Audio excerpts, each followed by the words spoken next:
Quem quiser participar está livre a todos. É, então, hoje, para essa semana, temos aí a Fernanda e a Caroline.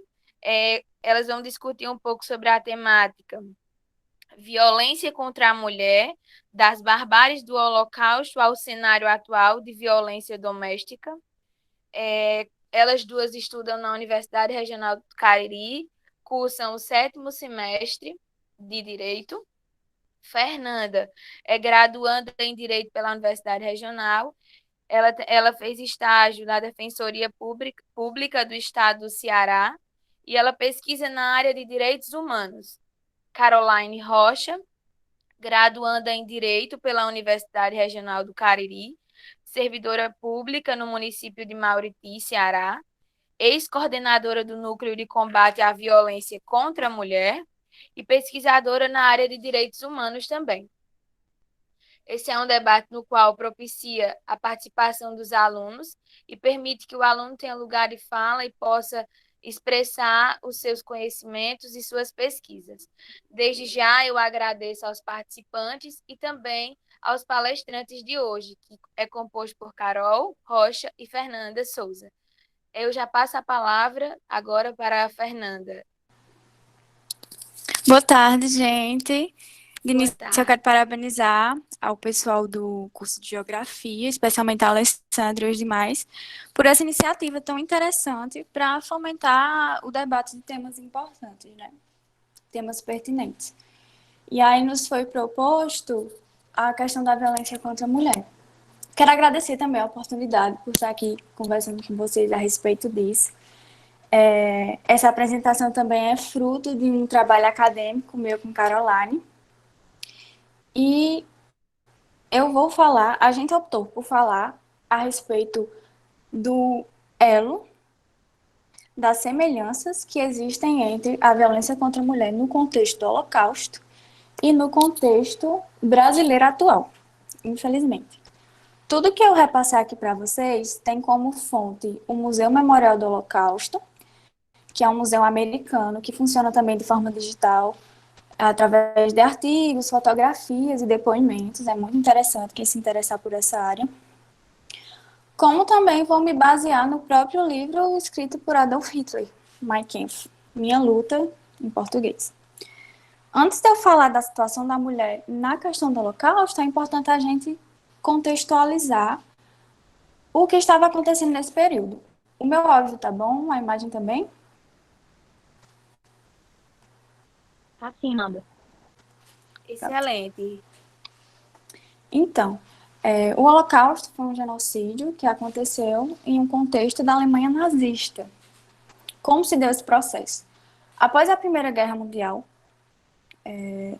a Alemanha, através do Tratado de Versalhes, foi responsabilizada por todos os males desse período. Inclusive, lhe foi atribuída toda a responsabilidade da guerra e recebeu a responsabilidade também de pagar a indenização para os países aliados.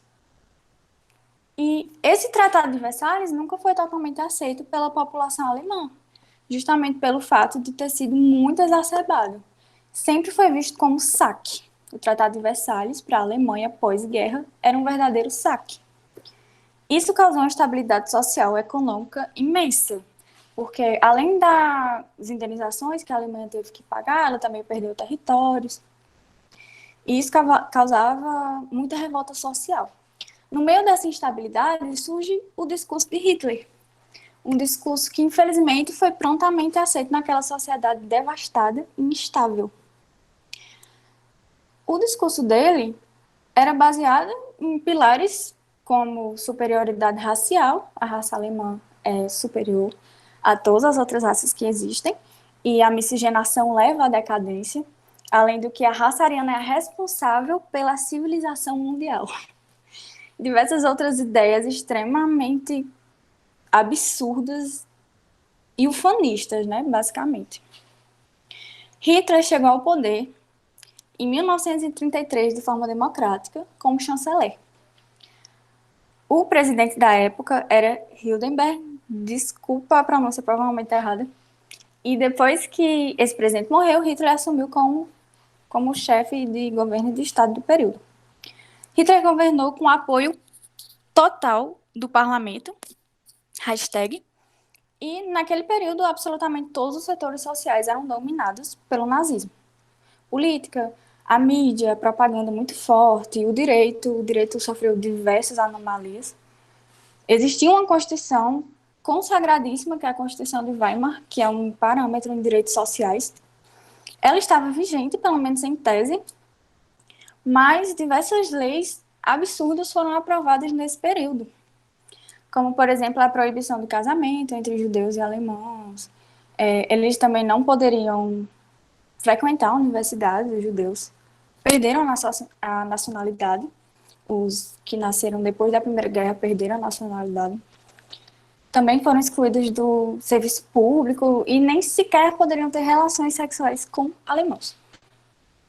O que é que acontece? Nesse período, Hitler era a fonte máxima do direito.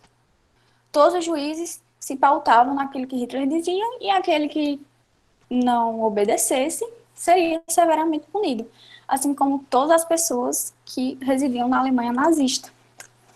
Então, por que é importante falar a respeito disso? A Alemanha nazista termina deixando um saldo de aproximadamente 6 milhões de mortos, judeus, exclusivamente judeus, sem contar diversas outras vítimas desse regime. Na Alemanha nazista, a gente tinha os chamados inimigos do Estado. Os inimigos do Estado eram perversamente perseguidos, deportados, concentrados e exterminados. Dentre os inimigos do Estado, a gente pode citar, além dos judeus, que é o que se debate mais, a gente tinha os ciganos, a gente tinha testemunhas de Jeová, homossexuais, descendentes de africanos, pessoas de países ocupados, pessoas de ideologias políticas contrárias, comunistas, sindicalistas, social-democratas, polacos, franceses e, além dos deficientes, também os chamados antissociais.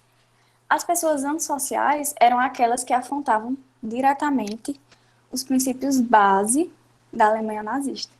E aí entra uma questão muito importante, que são as mulheres, que é o nosso foco hoje.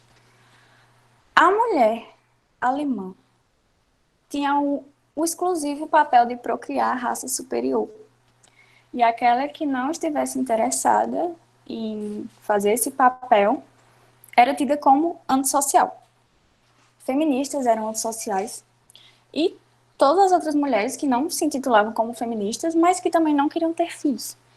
Eram pessoas antissociais e também iam para os campos de extermínio. Esses campos, que às vezes a gente até escuta como campo de concentração, só que não é o termo ideal, porque campo de concentração era uma narrativa de Hitler, porque as pessoas diziam que estavam sendo exterminadas e Hitler falava, não, estão concentradas. Então, campo de concentração é uma narrativa de Hitler, a gente não pode falar meio que a gente estaria concordando com Hitler. Então, campo de extermínio é o mais correto. Todas as pessoas que eu falei que eram inimigas do Estado alemão iam para esses campos de extermínio. Nos campos de extermínio, eles eram selecionados em duas grandes filas, isso se repete em todos os depoimentos das vítimas, e eram separados em pessoas aptas ao trabalho e pessoas inaptas ao trabalho. Pessoas inaptas ao trabalho eram imediatamente mortas, seja através da câmara de gás, seja através do fuzilamento, a sangue frio. E as pessoas que eram aptas ao trabalho seriam escravizadas, provavelmente até a morte. Nesse contexto, existiam muitas mulheres, fato. E aí você se pergunta, mas elas estavam lá por questões de gênero, por serem exclusivamente mulheres? Não. Elas estavam lá porque elas faziam parte de algum grupo dos inimigos do Estado, por serem mulheres judias, por serem mulheres homossexuais, por serem mulheres feministas, por serem mulheres francesas, etc, etc. Só que a gente não pode negar que a mulher se submete a tipos de violência que são intrínsecas à sua condição de mulher. Que é impossível, biologicamente falando, que o homem se submeta a esse tipo de violência. E aí eu vou falar para vocês como era mais ou menos o processo, com base nos depoimentos do Museu Memorial do Holocausto.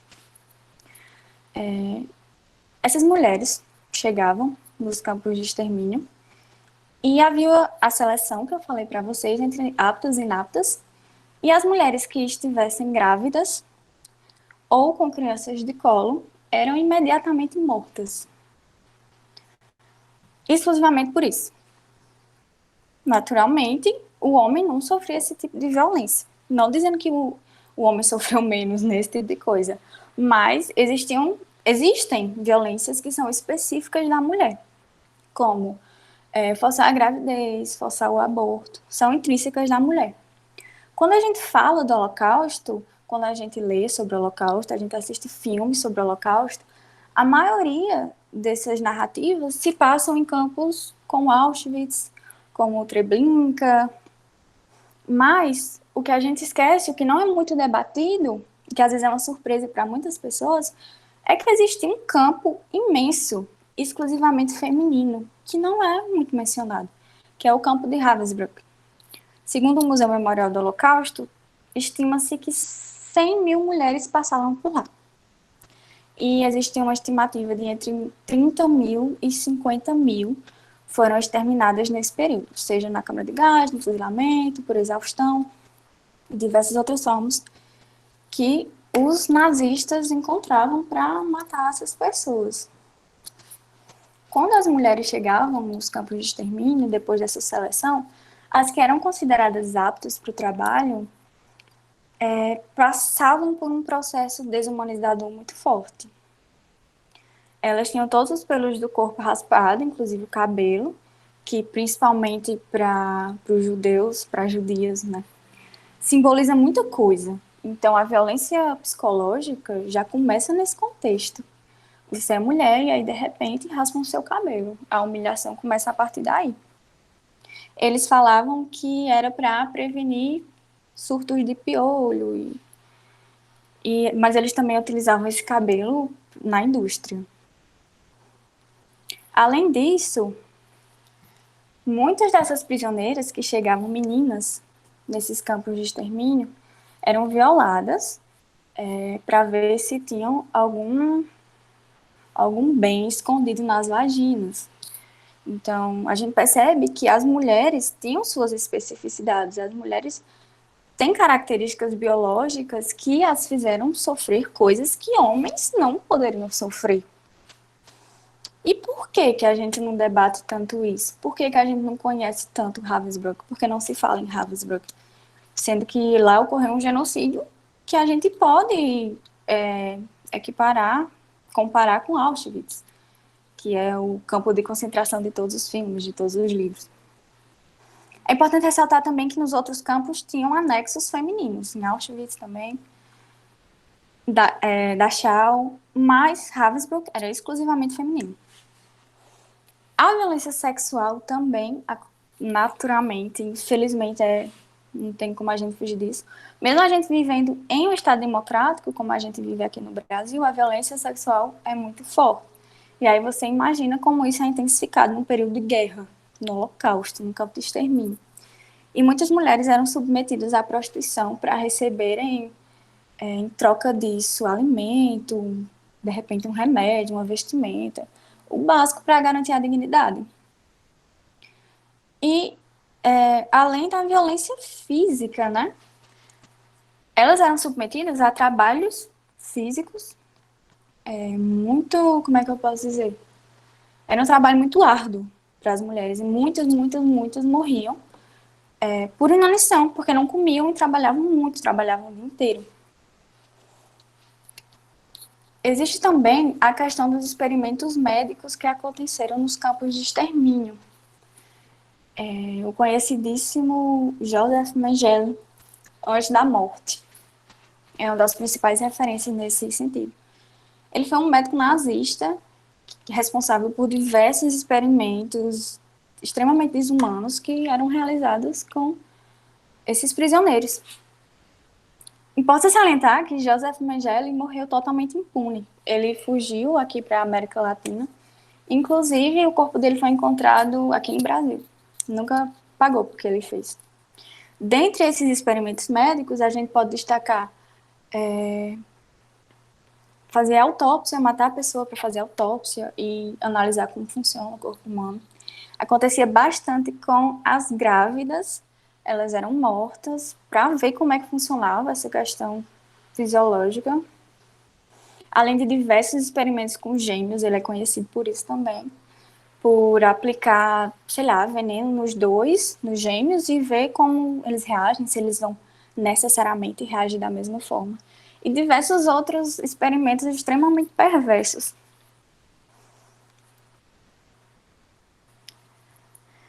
Depois do fim da Segunda Guerra, depois de todas essas atrocidades, a comunidade internacional se viu na necessidade de correr atrás para evitar que esse tipo de coisa se repetisse na história. E aí existe a criação, vem a questão da criação da Organização das Nações Unidas.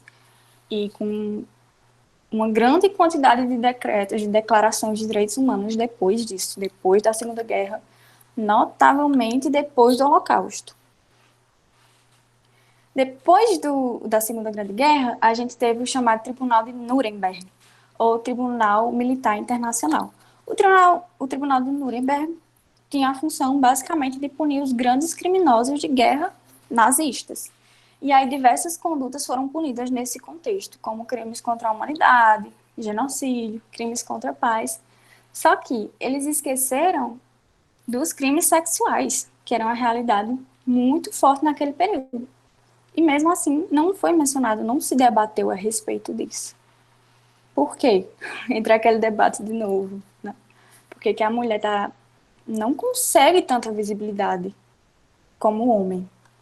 E é por isso que a gente precisa dessas leis específicas de maior proteção para as mulheres. Porque a isonomia deve ser material, que é um conceito que a gente vê no curso de Direito, que é tratar os desiguais de forma desigual, na medida de suas desigualdades. E aí sim a gente vai ter uma igualdade real. No Tribunal de Nuremberg, as mulheres foram novamente esquecidas. Os crimes sexuais foram novamente esquecidos. E aí a gente começa naquela corrida de consolidação dos direitos humanos no direito internacional.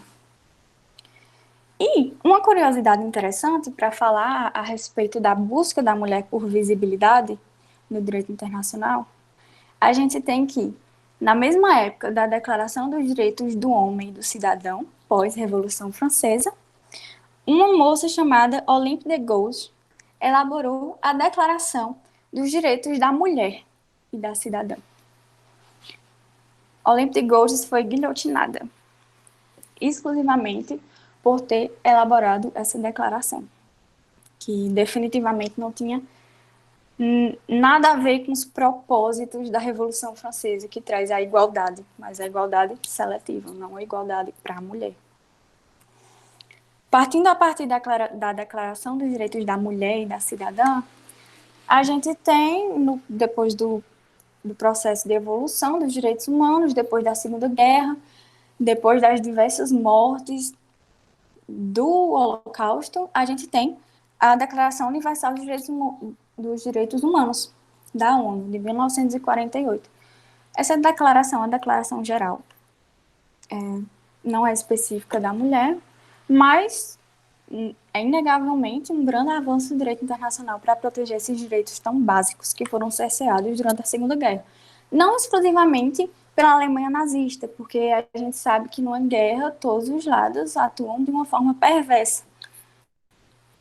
Especialmente a União Soviética, a gente destaca. Mas o Holocausto ganhou muita visibilidade, então essas declarações se baseiam fortemente no Holocausto.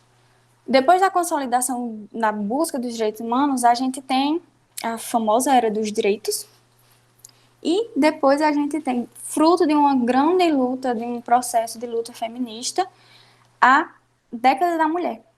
A Década da Mulher, reconhecida pela ONU, é de 1976 a 1985. Nesse período, existiram diversos debates a respeito da proteção específica da mulher, das especificidades da mulher. E aí a gente tem a Convenção sobre a Eliminação de Todas as Formas de Discriminação contra a Mulher, a Convenção da Mulher, A Convenção Interamericana para Prevenir, Sancionar e Erradicar a Violência contra a Mulher, que também é um dos, como é que eu posso dizer, uma das raízes da Lei Maria da Penha a nível internacional. Essa última que eu falei foi internalizada pelo Brasil em 1995. A gente teve a Declaração de Pequim e, por fim, a Agenda da ONU para 2030. A ONU tem uma agenda e, dentre os objetivos dessa agenda para a ONU, tem a igualdade entre os homens e mulheres, bem como o empoderamento dessas mulheres no direito à educação, no direito ao trabalho e o direito também a ser dona de terra. E esse foi um resultado de uma longa luta feminista para conseguir espaços de poder, para conseguir espaços de fala, para conseguir ser lembrada.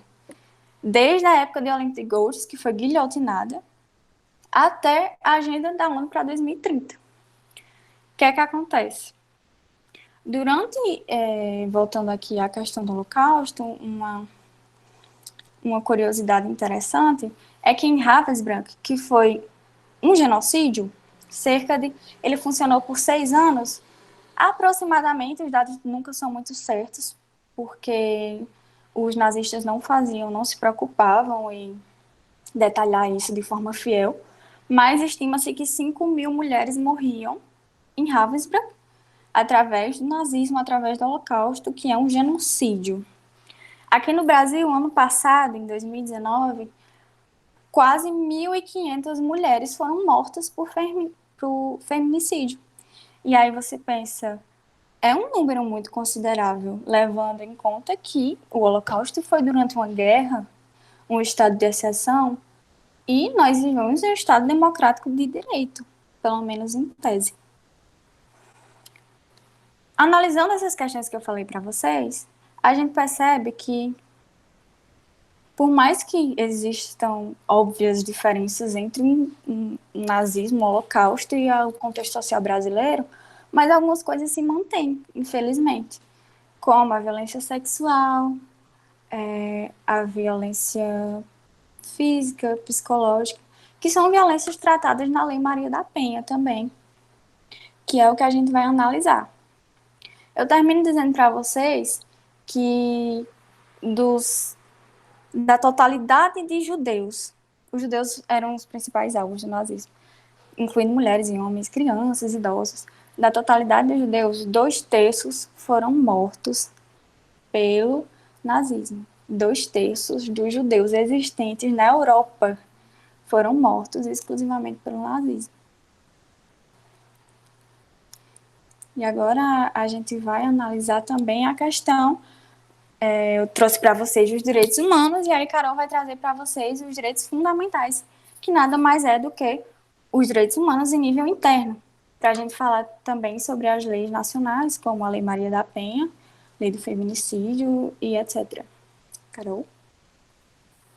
Boa tarde, pessoal. Só um informe. Eu gostaria de informar que o debate está sendo gravado e após o debate será postado no YouTube, certo?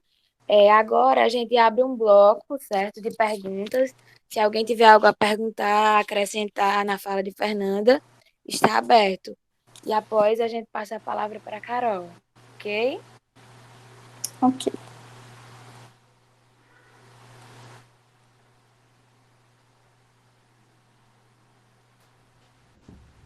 Uma pessoa de cada vez. Alguma contribuição, alguma pergunta, dúvida? Não, acho que bloqueio, vamos para frente, né? Então podemos seguir.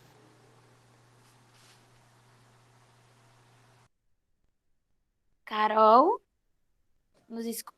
Boa tarde, pessoal. Aqui estou eu. Cheguei.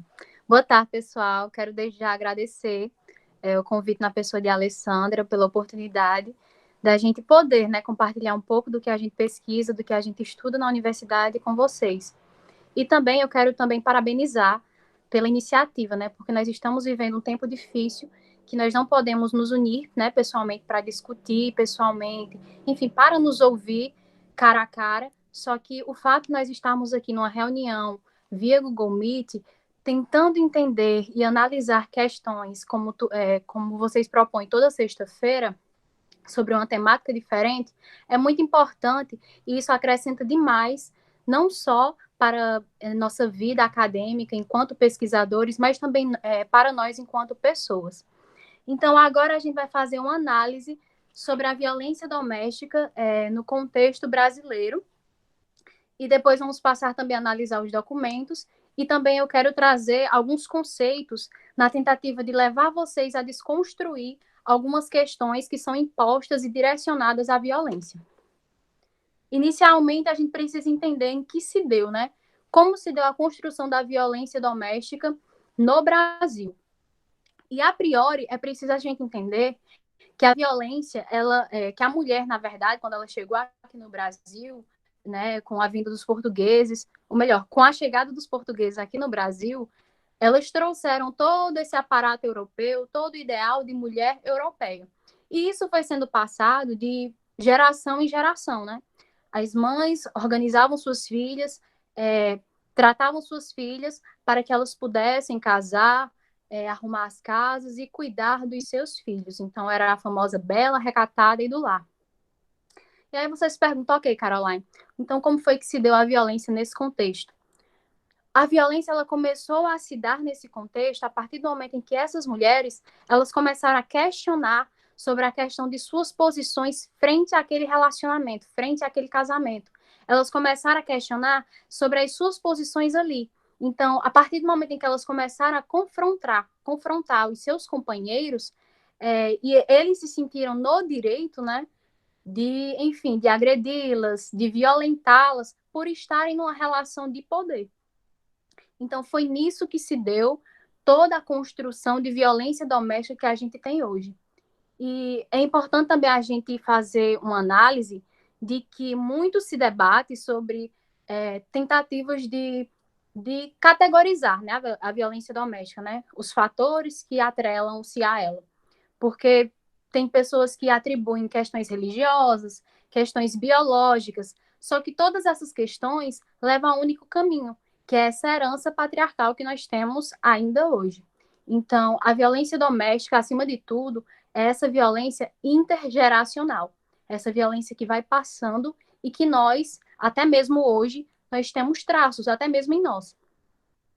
E aí, eu quero também levar vocês a refletirem sobre o conceito de lugar de fala, né? Porque a gente se questiona muito. Quem pode falar sobre violência de gênero? Será que eu, enquanto mulher, eu posso falar se eu nunca sofri essa violência? Homens podem falar sobre violência de gênero? Quem pode falar sobre ela? E aí eu venho trazer hoje um conceito que Djamila Ribeiro, ela trata muito sobre isso. Djamila Ribeiro, que é uma pesquisadora, professora, e que trabalha muitas questões de gênero e raça hoje em dia no Brasil, e que é uma das mais conhecidas também. E ela busca, por meio do seu livro Lugar de Fala, tentar desconstruir essa questão. Porque lugar de fala, como o próprio nome já diz, é quando você utiliza de seu espaço, do seu local, para tentar desconstruir, para tentar trazer uma determinada questão. Então, você pode se sentir hoje representado por eu estar aqui hoje falando sobre violência de gênero. Então, ela fala dessas questões e que nós não podemos impedir que as outras pessoas também tratem sobre isso. Então, homens podem sim tratar sobre violência de gênero, como também pessoas brancas podem tratar sobre racismo. E ela fala justamente isso. E aí vocês perguntam, ok, mas como assim? Como é que essa pessoa vai falar de algo que ela não conhece, que não é de sua realidade? E fala que a partir do momento em que você começa a se responsabilizar por essa violência, você ganha essa postura ética, você assume essa postura ética, você acaba afetando esses grupos. Então, você utiliza do seu espaço, você utiliza do lugar de fala que você possui, na tentativa de desconstruir essas questões e levarem pessoas enfim, da sua posição, a tentarem entender e a refletir sobre essas questões. Então, é um conceito que, para mim, é muito importante, principalmente para a gente analisar a violência de gênero. E aí a gente agora vai analisar os documentos brasileiros. Fernanda trouxe os documentos a nível internacional que tratam sobre violência de gênero, né?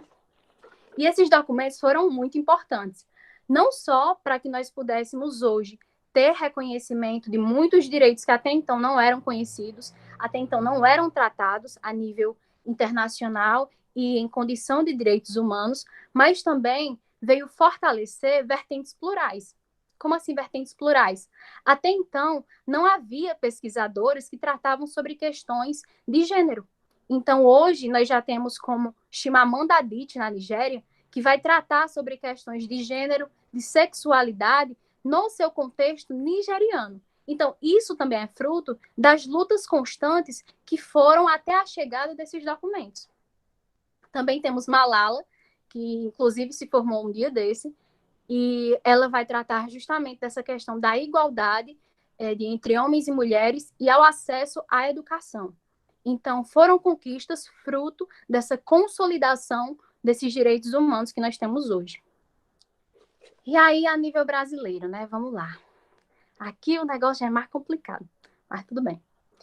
A nível brasileiro, como eu já falei no início, a construção se deu a longo prazo, né? Até porque nós somos uma sociedade patriarcal, fruto da escravidão, então aqui as coisas se dão a passos cada vez mais lentos. E essa questão do matrimônio, essa questão do casamento, era uma questão que não era tão abordada. Então, o fato da mulher querer se divorciar ou se separar, enfim, do seu companheiro, era tido, Ave Maria, como algo de outro mundo. Não podia, a mulher era rejeitada na sociedade, a mulher ela não conseguia seguir sua vida. E foi apenas em 62 que começou a pensar sobre isso. Em 62, teve a Lei 4.121, que ela veio tratar do Estatuto da Mulher Casada, na tentativa de fazer com que essa mulher, ela não, digamos assim, não ficasse tão presa a essa relação. E aí ela vem trazer algumas questões, como o direito, no caso de viuvez, né, seu marido falecer, ela ter direito à guarda dos filhos, que até então não era possível, como também ela veio adquirir o direito também de garantir, ou melhor, essa lei veio garantir que essa mulher ela pudesse trabalhar sem a autorização do seu companheiro, porque até então ela não podia ter uma economia própria, ela não podia ser economicamente ativa, né? É barbaridade, mas, enfim, era uma realidade. Então, essa lei ela veio debatendo essas questões. Temos também, posteriormente, o direito ao divórcio, em 77, né, que veio para escandalizar, de certo modo, porque o divórcio, que não era falado até então, veio a ser pauta, né? E veio dar a essa mulher uma garantia ainda maior, porque essa mulher ela pôde reaver seu nome enquanto solteira, ela pôde, no caso do divórcio, requerer a guarda dos seus filhos. Então, foi um avanço, apesar de tardio, né? Porque nós não podemos deixar de dizer isso, muito tardio, mas foi muito importante para que hoje nós pudéssemos estar onde estamos e, enfim, conseguir os direitos que nós estamos usufruindo, né, atualmente. E aí, em 88, veio a nossa linda Constituição Federal. A nossa Constituição Federal cidadã, que veio nessa tentativa, mais uma vez, de minorar essas desigualdades. E aí, essa Constituição, ela vem trazer a ideia de isonomia. Essa Constituição veio trazer a ideia de isonomia, né? A ideia de que homens e mulheres têm que ser tratados de maneira equânime, né? Equânime. E aí, a Constituição, ela veio trazer muitos artigos sobre essa questão de isonomia, como, por exemplo, ampliar a ideia de licença maternidade para 120 dias. Então, a Constituição foi muito importante também nessa luta por esse novo pacto civilizatório. E aí nós temos a Lei Maria da Penha, em 2006, né? Em 2006 veio a Lei Maria da Penha para tentar, digamos assim, minorar e tratar de maneira específica sobre a violência em si.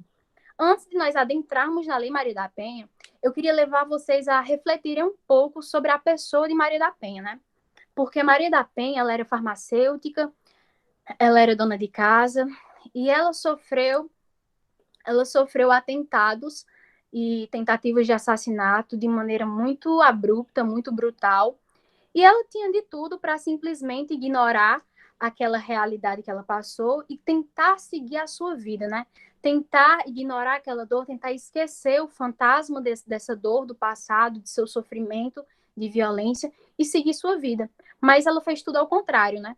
Ela pegou a sua dor e tentou tirar dessa dor. Tem alguém falando? Tem alguém falando? Não, não. Então, ah. Então, ela tentou tirar dessa dor uma maneira para que outras mulheres não passassem pela situação que ela passou. Então, foi a partir da dor de Maria da Penha que ela começou a lutar para que as outras mulheres não sentissem a dor e não passassem pela situação que ela passou, né? Essa ideia de sororidade, eu acho isso muito bonito em Maria da Penha, o fato dela ter tido essa iniciativa. E aí, a Lei Maria da Penha, ela vem a ser esse documento completo, né? É um documento que trata não somente da ideia de punição do agressor, mas também nesse caráter preventivo, nesse caráter pedagógico, né? Político até, e de denúncia. É uma lei que ela vem a ser... você, quando tira um tempo para estudar somente ela, você vê o quão rica ela é. Se você for fazer um trabalho sobre ela, dá inúmeros trabalhos, porque ela é muito completa e ela é muito rica, né? É uma lei muito, muito consolidada e muito bonita. Então, a lei também prevê e elenca diversas formas de violência doméstica e familiar, enfim, que ela vem trazendo. Que é, por exemplo, a violência física, a violência psicológica, a violência moral, a violência sexual e a violência patrimonial. A Lei Maria da Penha elenca as 5 formas de violência doméstica contra a mulher. E a gente vai primeiro para a violência física, né? A violência física, ela é aquela que vai ferir a integridade, né? A saúde corporal da mulher. Está ligado, por exemplo, a questões de espancamento, tortura, tudo isso é atrelado à violência física. Já a violência psicológica, ela vai estar voltada às questões emocionais da mulher, né? A violência psicológica, ela muitas vezes agride, né? Agride a autoestima da mulher, deixa essa mulher mais vulnerável. Então, por exemplo, questões de humilhação, de chantagem, de manipulação, tudo isso está atrelado à ideia de violência psicológica. Temos também a violência sexual, que eu estudando, porque a Lei Maria da Penha, eu tirei o estudo delas no Instituto Maria da Penha, tem um instituto próprio que trata sobre isso. E é bem completo e é muito interessante também. Tem os canais de denúncia. Depois, se vocês puderem, darem uma acessada e tudo mais, porque ele é muito rico. E a violência sexual, no quesito violência sexual, trouxe uma ampliação maior que até então não tinha conhecimento. Porque a violência sexual, a gente acha que é somente a questão de coação, de força, de levar essa mulher a uma participação na relação sexual. Só que o fato dessa mulher presenciar essa relação sexual de maneira obrigatória, ela estando ali não por sua vontade, não consentido, também é uma forma de violência sexual, que até então não sabia. E aí nós temos como exemplo o estupro, nós temos, por exemplo, a questão de forçar um matrimônio, forçar um aborto, como foi muito acometido em Havrisbrook. Então, são questões muito específicas, só que estão atreladas à violência sexual. E temos também a violência patrimonial. A violência patrimonial está ligada à ideia de retenção, subtração dos bens, valores que essa mulher tenha, né? Por exemplo, a questão do controle financeiro. Por exemplo, o marido que tem o cartão da mulher e tudo mais.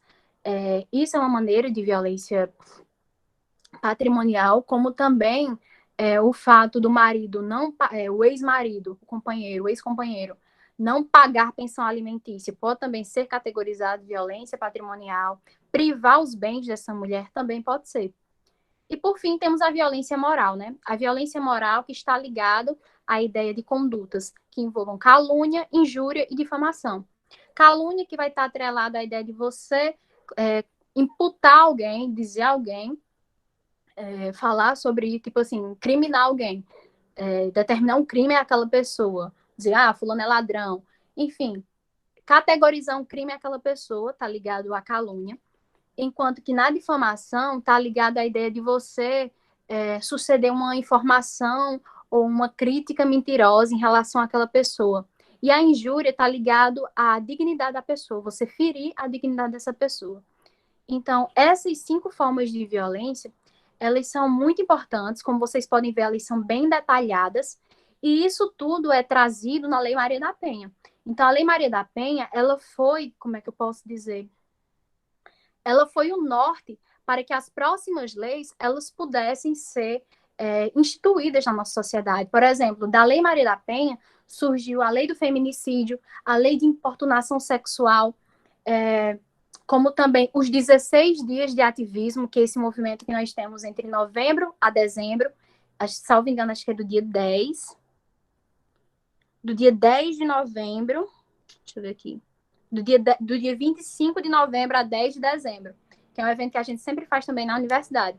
Então, essa lei ela foi muito importante para que desse essa observância maior para a violência doméstica e familiar, que até então não havia no nosso país.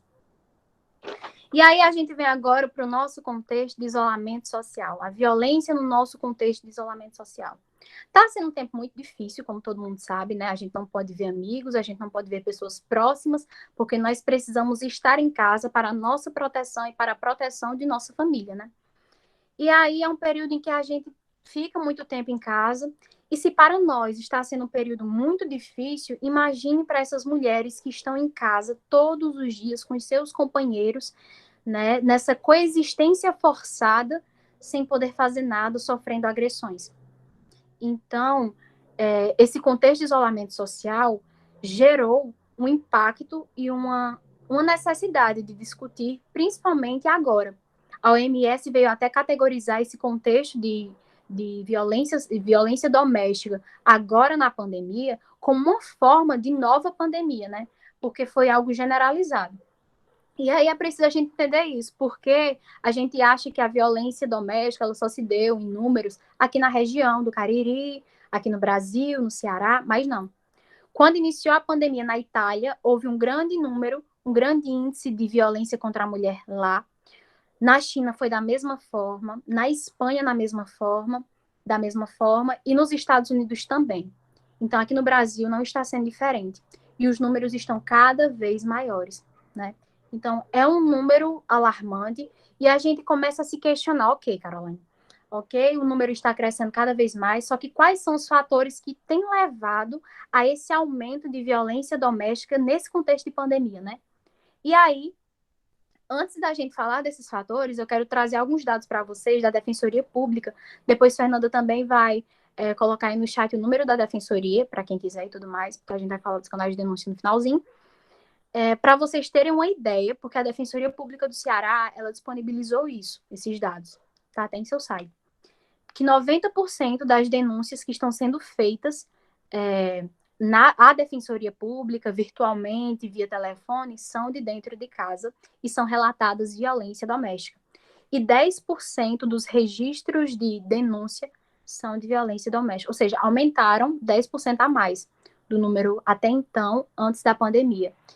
Então, é um número alarmante, é um número que está tendendo a crescer e que está preocupando também as autoridades, né? Por isso que é importante iniciativas como a de vocês, do Debate em Tela, para que a gente possa discutir e, enfim, tentar observar essas questões mais específicas. E aí a gente vai para a questão dos fatores. Quais são os fatores que têm levado a esse aumento absurdo de violência doméstica no nosso país, no mundo? E aí, pesquisadores, né? Porque pesquisadores são pessoas que simplesmente não dormem, eles amam pesquisar. Eles elencaram, eles fizeram esse estudo e eles conseguiram obter algumas informações e chegaram à conclusão de que tem determinados fatores que levam a influenciar nesse contexto de pandemia. Então, vamos lá. Tem a ideia da coexistência forçada, ou seja, você ficar quarentenado obrigatoriamente com seu companheiro dentro de casa, isso leva a uma incidência maior de violência doméstica. É tanto que, em relato que eu vou daqui a pouco comentar com vocês, que os pesquisadores da UFMG fizeram, eles falaram, né, com as vítimas de violência, tentaram contato com elas virtualmente, enfim, para pesquisa e tudo mais, e elas relataram que muitos até então não haviam demonstrado esse comportamento agressivo, só que no contexto de pandemia começou a aflorar esse comportamento agressivo, esse comportamento violento. E aí, além da coexistência forçada, o que mais? Tem a ideia do estresse econômico, né? Porque é um período em que empresas estão fechando, que tem muita gente desempregada. É um contexto que a gente realmente anda apreensivo, principalmente voltado para essa questão econômica, que não sabe como vai ser quando retornar à normalidade, se haverá normalidade.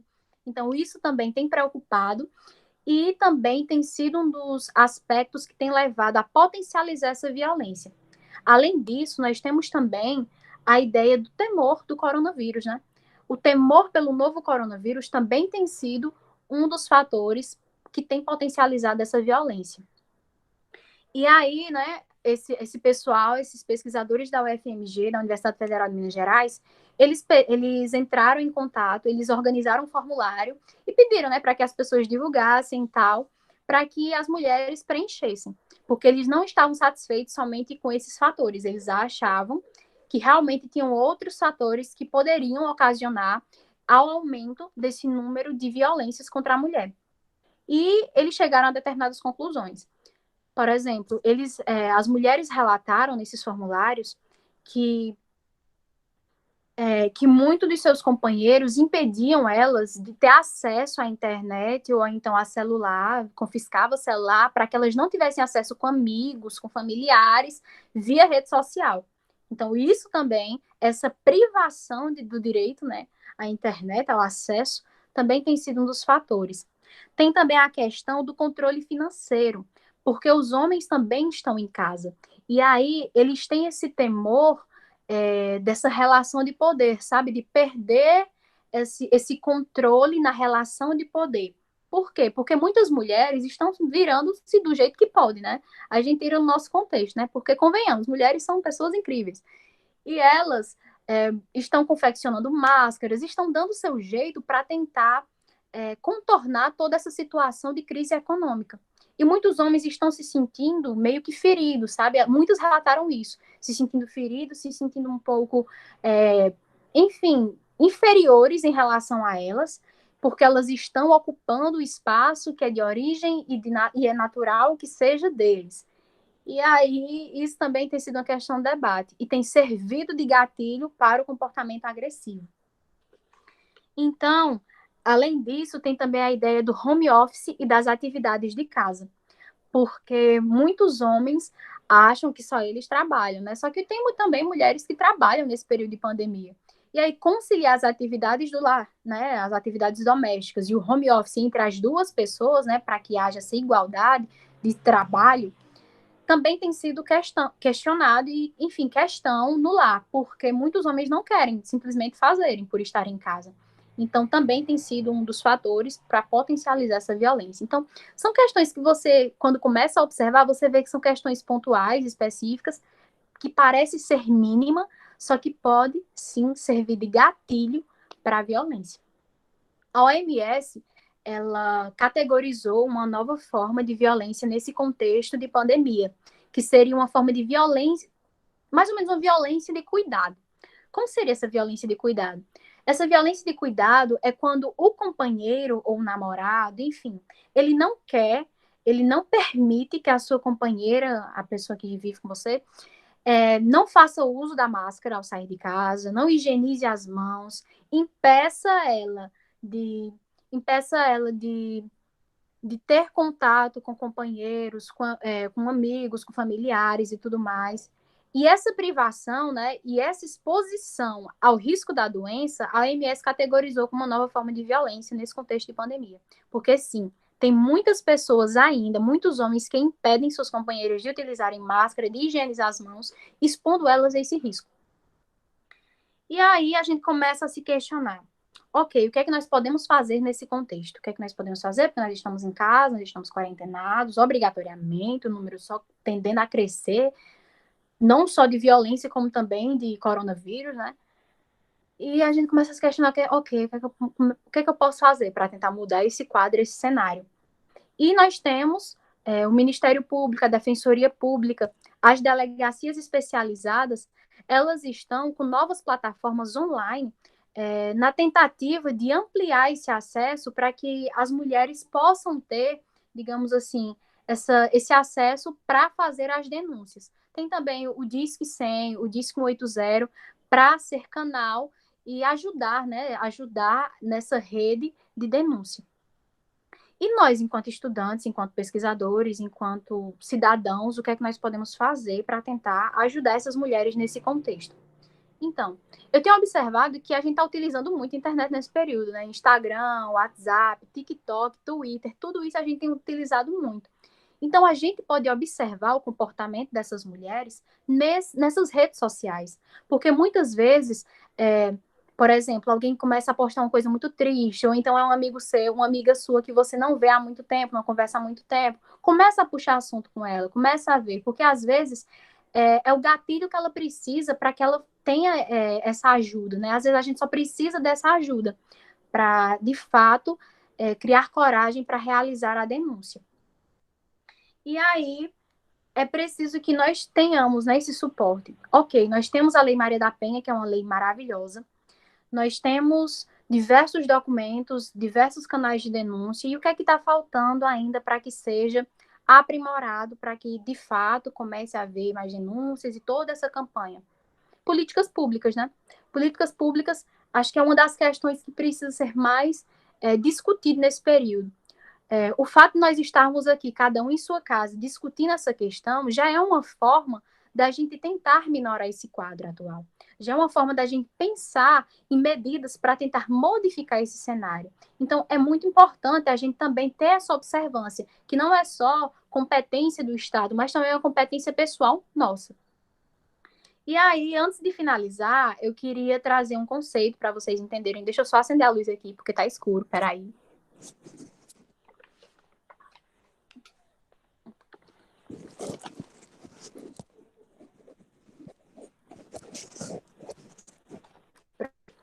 E aí eu queria trazer para vocês, antes da gente finalizar, um conceito que, para mim, eu acho que é um dos conceitos mais importantes para que a gente possa entender essa sequência de violência de gênero, enfim, o contexto de violência de gênero, as violências que cabem, que são incumbidas às mulheres, que é o conceito de interseccionalidade, que depois que eu entendi esse conceito, eu comecei a observar as violências de uma maneira própria, de uma maneira específica.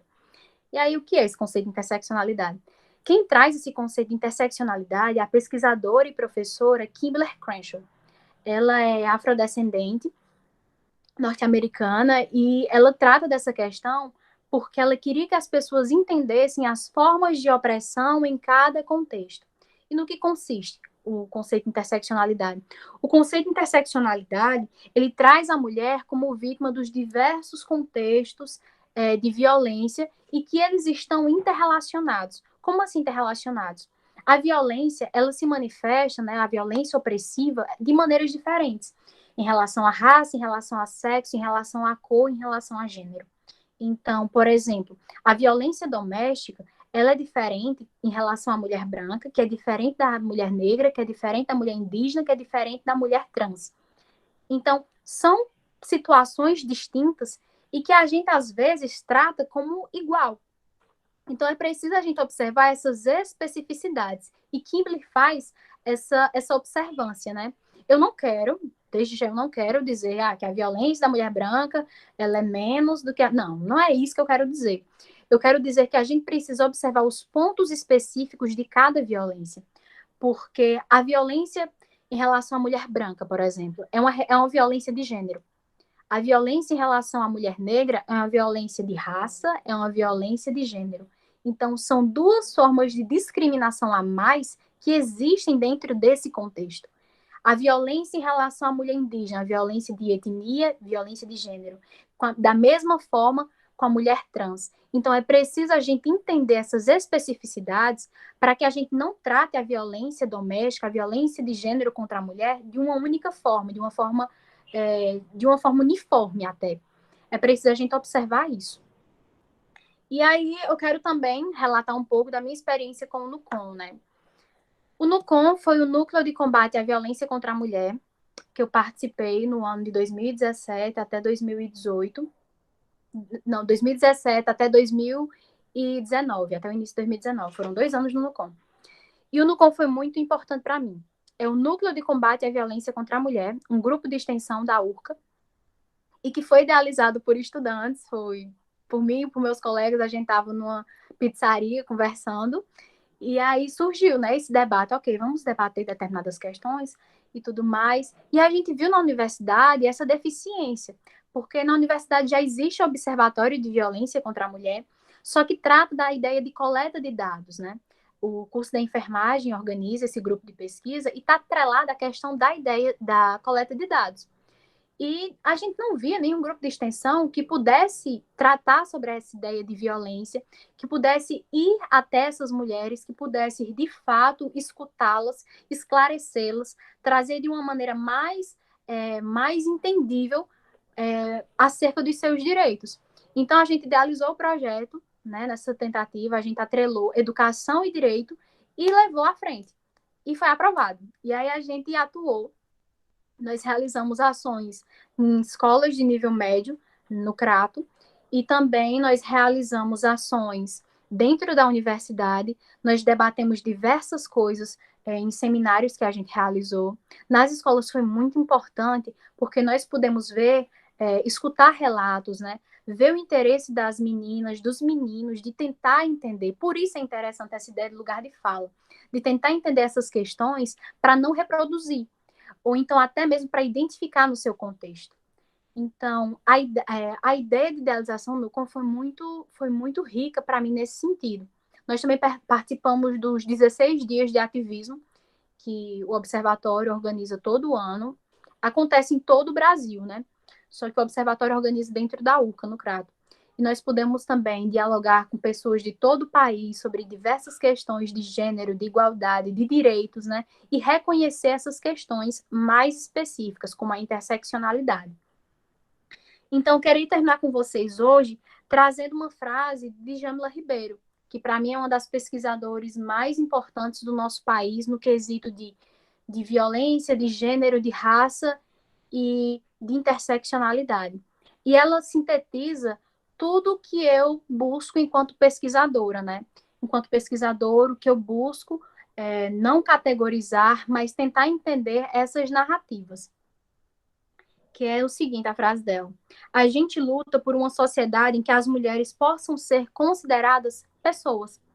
Porque antes da gente trabalhar essas violências, é preciso a gente entender que essa mulher, ela é uma pessoa. Então, é preciso a gente entender isso para que a gente comece a debater questões de violência nesse contexto. E, além disso, eu queria também deixar para vocês uma diquinha, que vocês busquem, né? Eu, enquanto pesquisadora, eu vejo muito isso, eu sofri muito isso e eu espero que vocês não passem por isso.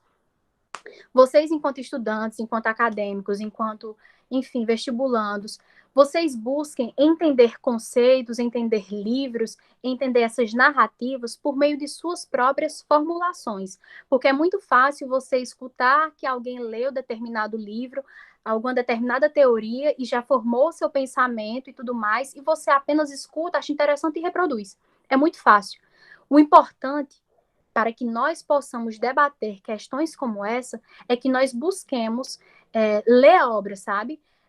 Mesmo que você tenha preconceito com determinada obra, você ache muito radical, leia.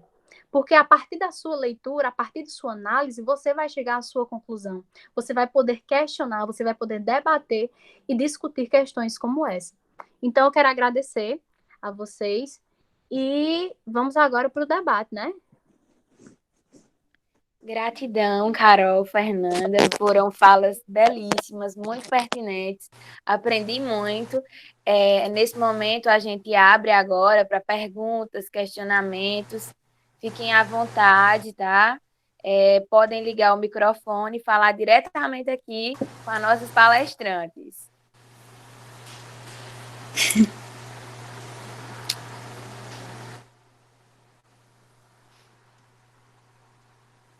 Posso contar uma coisa? Pode sim. O colega no chat falou uma questão interessante a respeito da teoria da conspiração sobre Hitler ter vindo aqui para a América Latina e ter morrido aqui. Uma descoberta interessante aconteceu em 2018. A arcada dentária de Hitler foi encontrada na Alemanha. E ele provavelmente morreu envenenado, suicídio, por cianureto.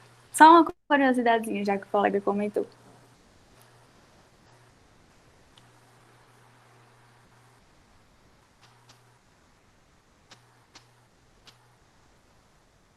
Estamos aguardando. Lucas, você gostaria de falar?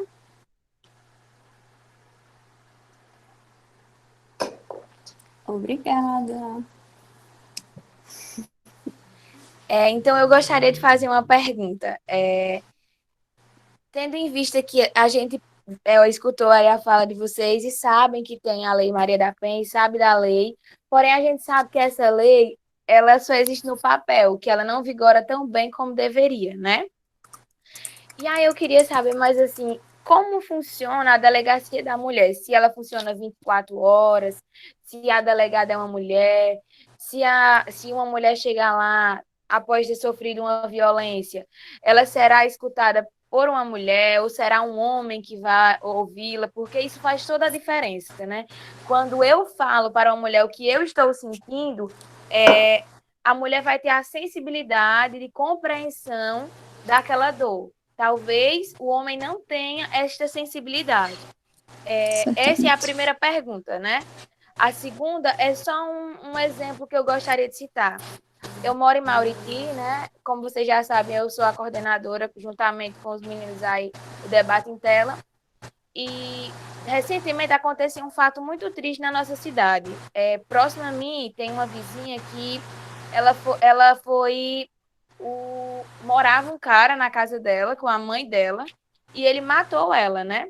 E aí saiu que ela tinha sido estuprada e saiu N fatores. Só que aí o que é que o pessoal começou a falar? Ah, mataram ela porque ela usava roupa curta. Mataram ela porque ela usava droga. Mataram ela porque ela tinha um filho pequeno e ela não cuidava dele. Então é sempre assim, né? Quando acontece com a mulher, sempre tem justificativas. Então, o que a gente pode fazer quanto a isso? Eu gostaria de ouvi-las. Quer falar primeiro, Fernanda? Pode falar, amiga. Sobre essa questão da delegacia da mulher, né, que é especializada, é uma questão que precisa ser muito debatida ainda, sabe? Porque é uma questão complexa e que, infelizmente, nós não ainda temos todo esse suporte na delegacia especializada contra a mulher. Eu não posso falar muito sobre, porque eu nunca estagiei na delegacia. Eu tenho um colega que estagiou lá, mas então, a partir do que ele me contou, que eu vou contar um pouco para vocês, né? De perto. E também a partir do momento em que a gente também teve contato com delegados que trataram sobre essa questão. Só que é uma questão muito ampla e complexa, porque a mulher, muitas vezes, ela é desestimulada quando chega na delegacia pela forma como falam com ela, pela forma como tratam a situação que ela passou. Então, é algo que ainda precisa ser discutido e debatido e viabilizado novas propostas. Sobre esse exemplo que tu citou, o que nós podemos fazer frente a isso? Eu acho que nós já estamos fazendo alguma coisa, porque nós estamos debatendo sobre isso. Então, a partir do momento que a gente começa a debater sobre isso, já é algo, né? Então, eu acho que a gente precisa desconstruir. Eu acho que é uma palavra que tem soado muito, principalmente nesse período de pandemia, e que nós precisamos utilizá-las de maneira mais prática, sabe? Seja no nosso círculo de amigos, seja, enfim, faculdade, escola, onde seja, onde for. A gente precisa debater, discutir, pesquisar também, para não tentar reproduzir esse tipo de comportamento e de atitude. Uma questão interessante também é que a partir do momento que a mulher entra com a ação, que oferece a denúncia, aquela coisa toda, em casos de violência contra a mulher, se ela quiser desistir, se retratar, ela só vai poder fazer isso na presença de um juiz. E aí, isso é muito interessante, é um avanço interessante, porque aí o juiz pode analisar se aquela mulher conversar com aquela mulher, sentir a presença dela de fato, não ser apenas um processo físico, mas ver o que ela tem a dizer. Isso é um dos avanços que a gente tem no direito. E no que diz respeito a essas repartições públicas, o entendimento é que sejam preferencialmente mulheres, mas acontece que não são todas mulheres, é um processo que a gente tem que construir para evoluir melhor. Mas é como Carol disse, né? Acredito que a gente esteja no caminho para consolidar de fato os direitos da mulher, os direitos humanos, direitos fundamentais. Tem uma questão no chat que é sobre essa questão de que até que ponto o homem pode discutir sobre violência de gênero, por exemplo. Então, Djamila Ribeiro, ela vem trazer essa questão, né, que a gente fala, e ela fala muito da ideia de responsabilidade. A partir do momento em que o homem se sente responsável por aquela situação, em que, ok, eu sou responsável por essa situação, eu preciso tentar desconstruir isso com as pessoas ao meu redor, com meu grupo de amigos, com minha família, com quem seja, ele pode sim falar sobre isso. Eu acho que está muito ligado à ideia da postura ética da pessoa, sabe? A forma como você vai lidar com aquela situação. Agora sim, se você for tentar falar sobre isso de uma maneira equivocada, ou até enfim, tentar falar, na verdade você não sabe. Verdades absolutas, né, Carol? Oi? Verdades absolutas, né? Sendo que você não vive verdades aquilo. absolutas, ou até mesmo sem estudar sobre isso, sem ver de perto uma determinada situação, é melhor você tentar estudar, pesquisar mais para falar sobre. Só que essa ideia da responsabilização é muito importante. Quando você começa a se responsabilizar por aquilo, saber que aquilo dali agride determinadas pessoas e que eu sou responsável enquanto cidadão, enquanto ser humano, e eu preciso debater essa questão. Levar as pessoas à reflexão. Até porque é uma questão... desculpa, Carol. Termina. Até porque essa questão está ligada à representatividade, né? Porque, enfim, muitas mulheres não irão se sentir representadas com um homem falando. Só que o fato de um homem estar falando sobre isso vai gerar um impacto em outros homens, vai levar eles a refletirem sobre isso. Então, você tem que utilizar a sua posição social, enfim, o seu lugar de fala, o seu espaço, para tentar entender e levar essas pessoas a refletirem. Falando, André. Até porque é uma questão muito delicada, né? Você tentar esgotar um assunto de uma realidade que é totalmente alheia ao que você vive. Pelo menos eu nunca conheci uma mulher sem sua história de assédio, sem, sei lá, de repente ter saído na rua e ter ouvido alguma coisa indesejada, indesejável. Então, infelizmente, é uma realidade muito presente nas nossas vidas, muito presentes. Frequente, é uma questão de rotina, né? Em maior ou menor grau, toda mulher já sofreu algum tipo de violência. E isso é muito triste, é muito grave. É importante que todos falem disso, mas é importante também que seja uma fala embasada, uma fala empática. E outra coisa também, é preciso você se situar na estrutura, né? Você primeiro precisa se localizar, ok, eu sou homem, eu sou branco, eu sou hétero e tal, eu não posso, digamos assim, me expressar demais ou então tentar levar como se eu já tivesse passado por essa situação. Você precisa levar essas pessoas a refletirem, se responsabilizar da situação, se localizar na estrutura para, de fato, começar a falar sobre isso. Tem mais alguma coisa? Eu queria falar um pouco. Todos estão me ouvindo? Sim. Em relação à violência, o que eu vejo, que a violência ela não está só presente na nossa, como é que se diz? Nas nossas casas. É isso que eu quero dizer. A violência ela vai mais além de dentro daquele ambiente familiar. Eu vou contar um exemplo, o que aconteceu comigo. Eu participei de um processo seletivo na universidade mesmo, e eu tinha todas as chances de entrar naquela bolsa e tudo. Foi um período muito difícil em minha vida. Foi logo quando eu retornei para a universidade, que eu tinha trancado a universidade por 2 anos. Então, eu voltei e participei de um processo seletivo. E o que acontece? Esse avaliador, ele viu, né? Eu acho que viu a fragilidade que eu estava sentindo naquele momento, até porque a minha permanência na universidade, até hoje, é assegurada por bolsas, e passou o processo seletivo, eu não fui selecionada. Aí o que é que acontece? Lá fica o número de telefone da gente. Ele me ligou uma vez, né, me pedindo para mim ir no local lá, né? Eu fui.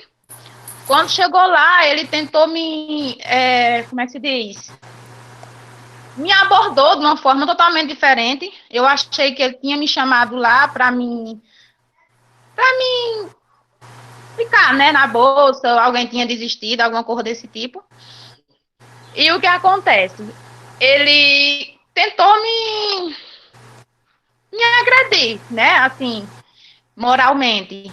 Então, eu vejo que essa violência ela não está presente, não é só dentro do âmbito familiar, mas em qualquer espaço que você esteja, ela está presente, até na universidade, que é um local que você está ali, né, com vários questionamentos, com várias pessoas de diferente pensamento. Então, foi uma das coisas assim que mais mexeu comigo foi em relação a isso. Era isso que eu queria deixar aqui para vocês. E eu queria, assim, dizer que quando vocês sofrerem uma violência desse tipo, vocês não fiquem caladas. Porque eu fiquei calada naquele momento, porque eu não tinha ninguém para me ajudar. Até hoje eu nunca recorri, nunca fui na justiça por ter sofrido essa violência. E até porque eu senti que o lado que mais o lado mais fraco, eu estava com esse pensamento, né, que o lado mais fraco era o meu, até porque eu era estudante, ele era uma pessoa renomada dentro da universidade, então passou, né, hoje eu vejo que naquele período, se eu tivesse ido atrás de meus direitos, né, até como um cidadão, estudante e tudo, eu teria ido se eu tivesse apoio de alguém. Então, naquele momento, eu não tive apoio de ninguém, até porque eu me senti, como é que se diz? Desprotegida. E é isso que eu queria falar para vocês. Jana, obrigada por seu relato. Infelizmente, é uma situação que não se limita às nossas residências. Assim, não deveria ser em lugar algum, né? Mas até mesmo na rua, na escola. A gente viu uma movimentação nas redes sociais para contar os relatos que tinham acontecido nas escolas. E foi muito preocupante, porque excluindo totalmente aquela questão de expor nomes, não é o ideal, não é interessante que isso aconteça. Interessante é uma denúncia formal.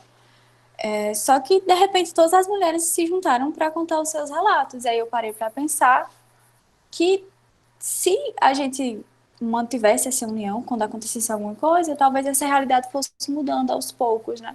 Porque realmente a gente tem um costume de não procurar ajuda, ou então de sentir que não vai conseguir resolver nada. Infelizmente, esse é o nosso contexto. Às vezes a gente se priva de contar uma situação que aconteceu, porque, de certa forma, alguém vai responsabilizar a gente indiretamente. Ah, mas por que você fez isso? Por que você estava lá? Por que você usava essa roupa? Infelizmente, é uma realidade muito comum.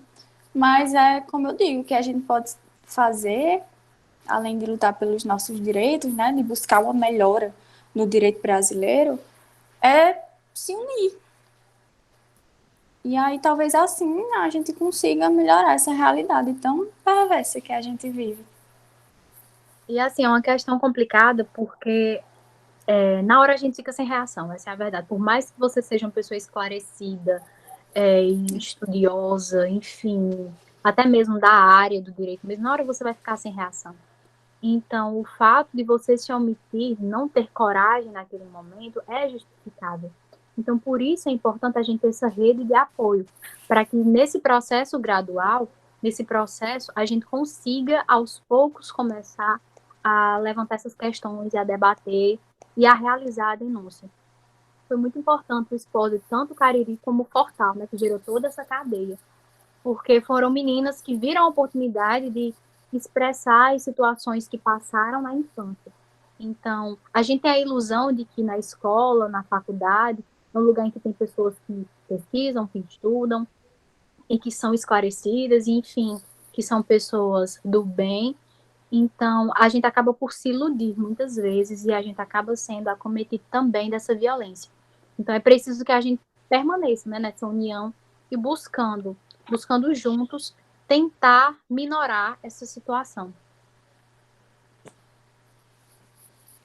Eu não sei se na URCA tem algum grupo de apoio para essas mulheres, porque na época eu não sabia se tinha. Eu também não procurei, até porque eu tive medo naquele período, né? Então, vocês sabem me informarem se na URCA tem algum grupo de apoio a essas mulheres que sofreram algum tipo de violência dentro da universidade? Não, eu acredito que ainda não haja, viu?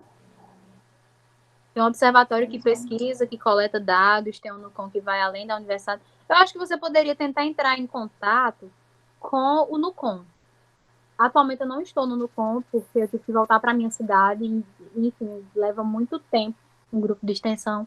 Só que eu acho que você deveria tentar entrar em contato com eles para falar sobre isso. Eu acho que hoje, na universidade, tem um NUCOM para falar sobre isso. Tem também outros grupos de extensão do curso de Direito que podem ajudar, como PAGE, enfim. Não, na verdade, não tem um grupo. É muito deficiente essa questão, isso me deixa revoltada. Na universidade não tem um grupo específico para tratar dessas violências, para esse suporte, sabe? Para dar esse suporte para as mulheres, para ser, de fato, esse canal de denúncia. Então, eu acho que a gente precisa utilizar o que a gente tem de alguma forma. Uma opção é buscar ajuda na defensoria, né, amiga? Porque eles têm uma parte especializada na violência contra a mulher, e aí você pode conversar com o defensor a respeito disso. A defensoria é uma instituição muito importante, ela sofre muitas deficiências, por bem dizer. Sim. E que tem, né, de certo modo, esse suporte ainda, né? Mesmo que abarque tanta coisa, porque a defensoria, Ave Maria, faz de tudo. Lotada de tudo. E aí, pessoal, mais alguma coisa? Obrigada, meninas. Gente, eu vou falar um pouco assim. Não é fácil para a mulher que sofre a violência, porque a primeira coisa que vem na mente é logo colocar assim, como a fala da Edinal falou, né? E ela coloca automaticamente na mente que aquilo ali é culpa dela. Eu falo isso mesmo por violência. A violência não sabe de apanhar, mas sofreu violência. E automaticamente eu fiquei calada, suportei, porque eu achei que era culpa minha. Eu achei que aquilo dali, todo mundo ia se revoltar contra mim, principalmente a minha família. Então no momento foi complicado, né? Assim, para mim sobreviver aquele momento, passar aquilo. Você chegar numa delegacia de uma mulher para denunciar um caso como aconteceu comigo, que foi uma violência sexual, é altamente complicado você chegar e falar para um delegado, principalmente você vai fazer um exame para um legista, e o legista ser homem, porque você já está constrangida, sofrendo ali, e você chegar e passar por tudo isso, você olhar para uma sociedade que lhe aponta diretamente, porque tem gente que necessariamente falar, só o olhar basta que ele está lhe condenando, colocando culpa em você por você estar vestido numa roupa curta, por você ser simpática com as pessoas, que muita gente acha que por você ser simpática, chegar a receber as pessoas bem com um sorriso, você já está dando em cima delas. Por você muitas vezes estar trabalhando no local, atender bem, acha que já está indo com enxerimento com elas, dando liberdade para que elas possam ir chegar até você. Fora a questão de várias coisas de assédio, né? Que tem o assédio, o famoso abraçar, botar a mãozinha no ombro e descer em busca do peito. Tem o famoso colocar a mão na sua coxa, ai, tudo bem, e vai colocando. E tem essas coisas que acontecem diariamente. É complicado para uma mulher tomar um posicionamento, principalmente porque, como a fala Carolina, você fica sem ação, e quando você, por mais que você não tenha um conhecimento, você fica com vergonha de expor isso. Eu admiro, eu não vou mentir, eu admiro as mulheres que batem de frente, que lutam por isso. É complicado. Eu basicamente, a minha família é daquele, do machismo presente, né? Tem a questão bem forte, e eu, basicamente, eu luto muito com isso dentro da minha própria casa. É complicado, não é fácil, mas é como eu estava falando, né? É uma questão de você não se sentir bem e você ter alguém, um porto seguro, alguém para lhe ajudar, você já vai ter uma força sobre isso. E você vê visivelmente que estão se rastejando, está a luta contra os direitos da mulher está rastejando, mas está tomando posse, está tomando um posicionamento. Eu vejo assim, né, e é porque eu sou branca, privilegiada, né, por nascer branca, mas eu fico a questão de ver também a violência contra a mulher negra, de ver a violência contra a mulher trans, porque eles sofrem outras formas de violência que a gente não sofre. E talvez até mais pesado, porque tem as famosas piadinhas e racismo que não, digamos assim, que não está bem visível diante de todos. Isso é constantemente. Esse é o meu posicionamento de fala. E desculpa aí muitas vezes por ter falado até emocionado do caso que eu passei. Mas é minha fala. Então, eu só gostaria de parabenizar a fala das duas meninas, foram falas excelentes, tá certo? A gente aprende não só com relação à temática, mas também com relação à história. A fala da Fernanda foi uma fala bem técnica. A fala da Carol, eu gostei muito. E é basicamente isso. Parabéns, meninas.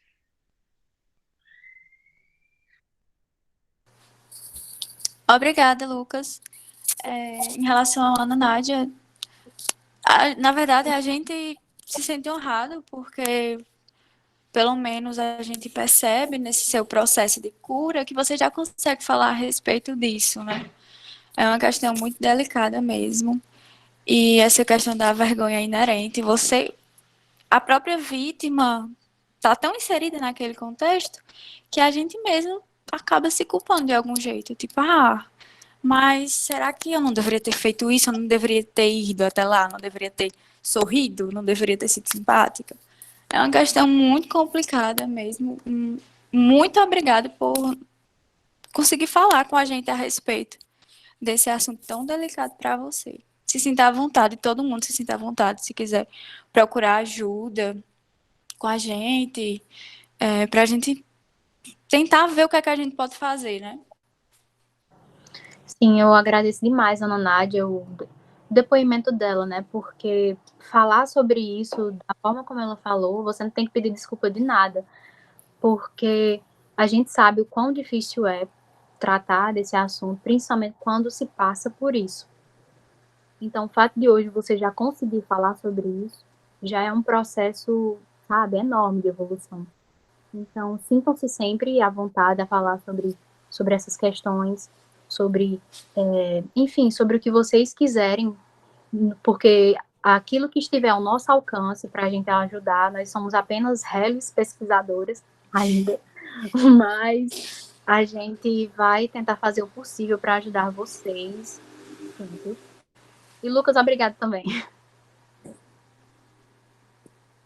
Mais alguém, pessoal?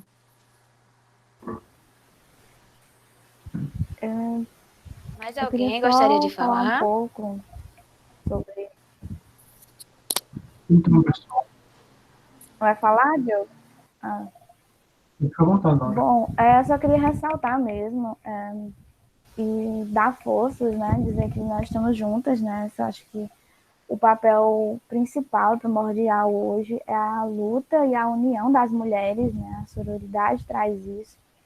E hoje a Nádia, né, no seu relato, explanou, externalizou esse sentimento que ela tinha, essa dor.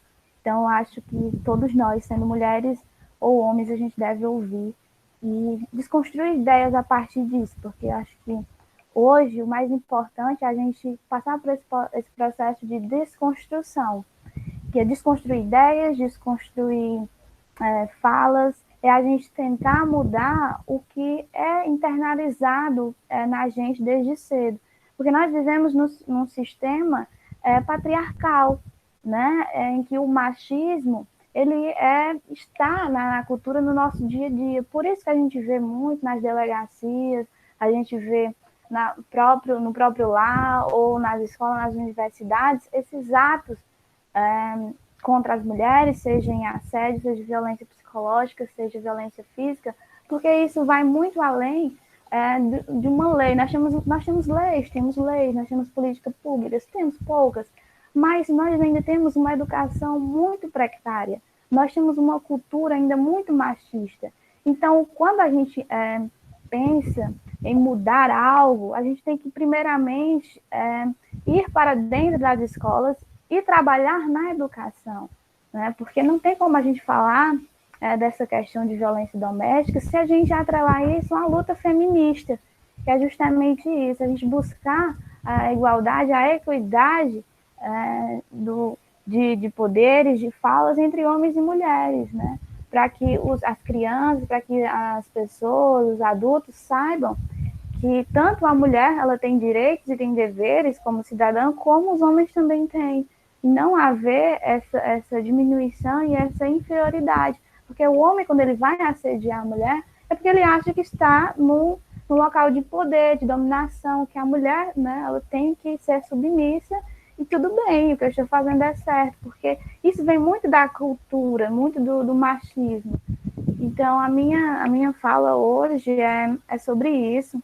E também em relação ao feminismo e ao feminismo negro, eu vejo que também as mulheres negras não estão nem por baixo desses assuntos, porque nós vivenciamos muitas coisas horrorosas no dia a dia, né? Entre assédio, entre violência física. Gente, desculpa, é um gato aqui, tá? Então é isso. Eu acho que a minha fala hoje... Gente, que gato é esse? E a minha fala hoje é essa, de apoio a todas as mulheres e não fiquem caladas. E informem-se, gente. Informem-se, leiam sobre educação, educação sexual. Vamos ler sobre o feminismo. E você ser feminista você não tem que ser mulher para ser feminista. Você apenas tem que levantar a bandeira e ser contra todo o tipo de violência, né, e menosprezo contra as mulheres. Então, você, homem, também pode ser uma pessoa feminista. Basta você saber que nós somos iguais, todos nós somos iguais e temos direitos. Muito obrigada, meninas. Foi maravilhoso. Vocês são ótimas. Muito obrigada pela explanação do debate de hoje. Complementando o que Laura falou, Não, só, eu acho que a gente nem precisa de rótulo, na verdade, né? São questões que estão ligadas à dignidade da pessoa humana, né? Eu vejo muito isso. São questões inerentes ao ser humano, são direitos voltados a todos os seres humanos. Então, a gente não precisa de um rótulo para poder falar, para poder debater, para poder defender determinadas questões e vertentes. Então, é preciso que a gente entenda isso, né? Não precisa necessariamente você estar... dizer assim, eu preciso ser tal coisa, só debate determinada coisa se eu tiver em determinado grupo e tudo mais. Não, são questões que estão pautadas a todos os direitos humanos, aos direitos a todas essas pessoas. Então é preciso a gente levar isso em consideração. E alguém ia falar, e eu interrompi, meu Deus. Parabéns, meninas, Caroline e Fernanda. É uma fala muito pertinente, abordou temas diversos, né, dentro da proposta de hoje. E queria lembrar aí para quem está aí que o formulário já está liberado no chat. Lembrar de preencher o formulário, que só através dele você tem acesso ao certificado dessa maravilhosa encontro, né, que a gente teve hoje com as meninas. E eu queria retomar aqui uma fala de Laura, né, que ela disse que o homem também pode ser feminista, né? O homem também pode levantar essa bandeira. E a gente vendo todo o histórico de hoje, do que aconteceu com as mulheres desde o Holocausto, eu fiz essa pergunta para mim, né? Como eu, como homem, posso melhorar com as mulheres? Como eu, como homem, posso tentar entender, respeitá-las também, né? E essa bandeira feminista, a gente também precisa entender, inclusive a gente já teve uma apresentação passada, que Laura explicou muito bem, que eu gostaria que, se ela pudesse explicar de novo, que feminismo e machismo não é coisas opostas, como eu posso dizer. Não são a mesma coisa, né? Não, um não é o inverso do outro. Laura, se puder explicar aí para a gente, por favor. Sim, é porque a gente debateu sobre isso, eu e a Nádia, a gente debateu, fizemos uma apresentação sobre isso aqui no debate em tela. O feminismo é um movimento, é uma luta de mulheres em prol dessa igualdade, igualdade de gênero, igualdade de poderes, né? Igualdade, apenas. Como as meninas falaram, a gente tem os mesmos direitos comuns que seriam para todos, né? Ter para mulheres e homens, independente do seu gênero. Mas o feminismo não é o contrário de machismo. O contrário de machismo seria o femista, né? Você seria femista. Mas não tem como você ser feminista numa sociedade patriarcal, em que o homem branco e cis, ele está num lugar de poder. Então não tem como a gente dizer, é como se a mesma coisa que você falar de racismo reverso, entendeu? Não tem como você dizer que o feminismo é o contrário de machismo, porque não é. O feminismo é uma luta, é um movimento das mulheres, né, com suas ideias, e o machismo são atos, são ações que levam aquela pessoa, no caso no gênero masculino, a menosprezar e a inferiorizar o outro, que no caso é as mulheres. E não tem como a gente falar, né, em questão de feministas.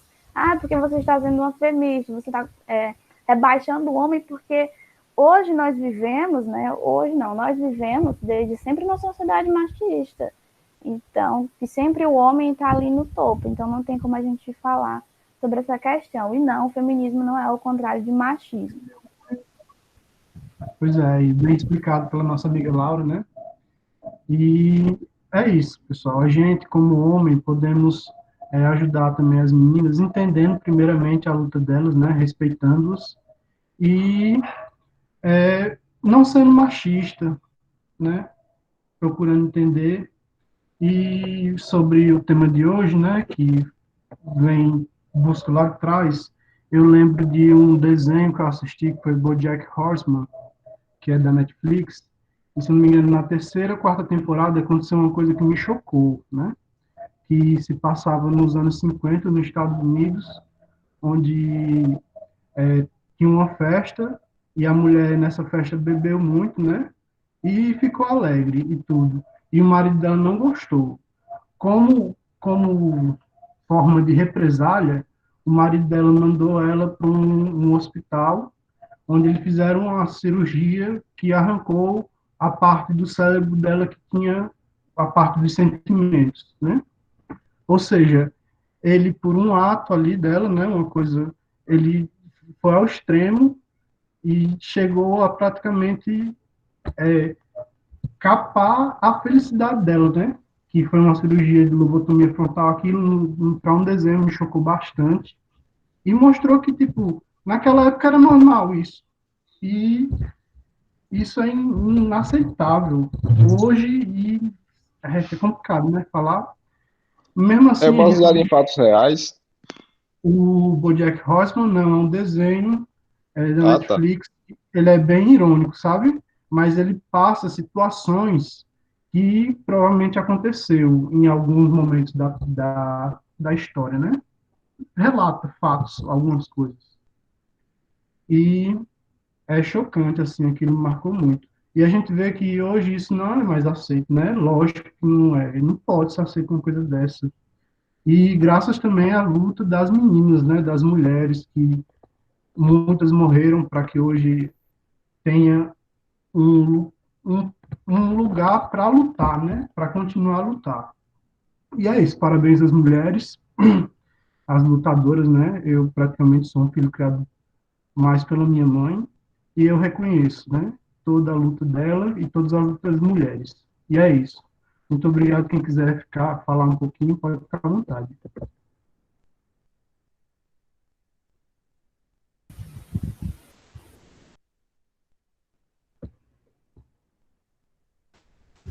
Então, pessoal, alguém queira falar mais alguma coisa? Uma contribuição? Alguém mais gostaria de falar? Se não, a gente encerra por aqui hoje. Vejo que não, né? Ninguém mais quer falar. Gostaria de agradecer a Caroline Rocha, a Fernanda Souza pela belíssima apresentação. Grata por ter aceito. Aprendi muito hoje com vocês. Creio que todos tenham aprendido bastante. Foi um debate muito pertinente. Gratidão aos participantes. Gostaria aqui de deixar claro que eu sou aluna do curso de Geografia, eu sou aluna de licenciatura, porém eu luto sim contra essa causa, porque nós, enquanto professores, devemos estar à frente desse debate, para que quando a gente estiver dentro de uma sala de aula, discutindo com os alunos a respeito disso, vendo algum caso que ocorra na família, a gente tenha como falar sobre, porque não basta a gente falar sem saber, tem que pesquisar, tem que ler, para poder explicar como deve se agir em casos como esse, né? Porque se fosse discutido, não aconteceria casos como esse que aconteceu com a Jana, com a Nádia, principalmente dentro de uma escola, de uma universidade, né? Então, foi um debate muito pertinente. Agora eu passo a palavra para a Carol, eu creio que ela queira falar. E gratidão aos participantes. Próxima semana tem mais. Vem um aluno que fez intercâmbio, ele fez intercâmbio na Finlândia, é o Ronilson, e ele vai falar um pouco da experiência dele, do TCC, tá certo? Não, só queria agradecer pelo convite, né, pela oportunidade da gente poder. Oportunidade.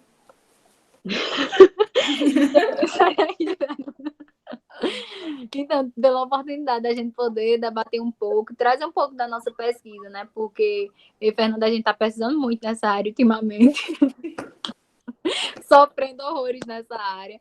Mas, enfim, está sendo muito gratificante e poder ver iniciativas como a de vocês nos inspira a prosseguir.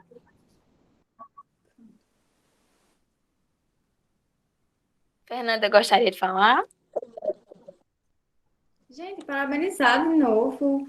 É muito interessante, foi uma oportunidade única, pelo menos para mim. Caroline já é mais famosinha, mas foi muito interessante, até porque a gente teve a oportunidade de tirar do papel aquilo que a gente escreveu, né, nessa quarentena. Então, meus parabéns a todos vocês que são da organização e também ao pessoal que veio assistir, compartilhar um pouco de conhecimento, né? Muito obrigada, continue com essa iniciativa. É muito bonito, porque dá voz àquelas pessoas que estão começando, estão lá naquela coisa de pesquisa, de graduação e aquela coisa toda.